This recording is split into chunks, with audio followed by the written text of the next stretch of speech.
Les mauvaises pratiques reviennent alors, s'indigne le défenseur de droits humains, Jean-Claude Katende sur Facebook.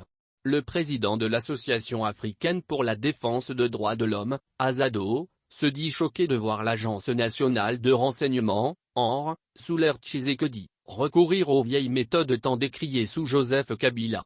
L'avènement du président Tshisekedi au pouvoir et les premières mesures prises pour humaniser l'Agence nationale de renseignement avaient suscité beaucoup d'espoir pour tous les Congolais, surtout la communauté des défenseurs des droits humains. Sous le président Joseph Kabila, l'ANR a été un véritable outil de répression de toute personne qui s'opposait au régime en place. Les agents de l'ANR enlevaient qui ils voulaient, ils les gardaient au secret autant de temps que cela leur plaisait. Il y a eu des personnes qui ont été gardées au cachot de l'ANR pendant plusieurs années sans que les membres de leur famille ne soient informés et sans accès à un avocat. Tout ceci en violation de la Constitution et des lois de la République. Plusieurs Congolais ont été victimes de la répression systématique de la part de l'ANR et certains en gardent encore des séquelles graves.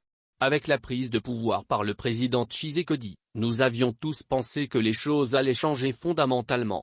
Les mesures prises pour humaniser cette agence ont été saluées et encouragées, rouspète Jean-Claude Katende.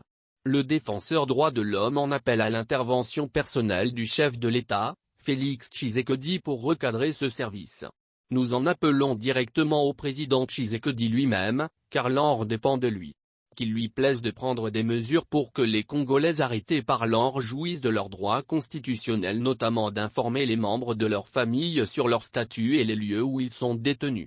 Sans oublier le droit de recevoir de la visite et d'avoir accès aux services des avocats.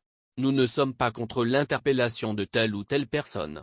Nous sommes contre la violation des droits des citoyens dont l'ANR se rend coupable depuis un certain temps. Ces mauvaises pratiques de l'ANR nous inquiètent au plus haut point, surtout que nous nous approchons des élections générales. Depuis plusieurs années, particulièrement de 2015 à 2018, les Congolais se sont battus, et d'autres ont été tués pour que les choses changent dans le sens du respect des droits humains et de la démocratie. Leur sacrifice ne devrait pas être vain. Aucun Congolais ne peut comprendre le silence du président Tshisekedi face à ces mauvaises pratiques. C'est par le travail des hommes et femmes courageux que la démocratie se construit, a-t-il ajouté. Quelques jours après son accession à la magistrature suprême, Félix Tshisekedi avait fait de la suppression des amigos de l'ANR son cheval de bataille. Aujourd'hui, dénonce la Lucha, les pratiques décriées hier, sont revenues au galop.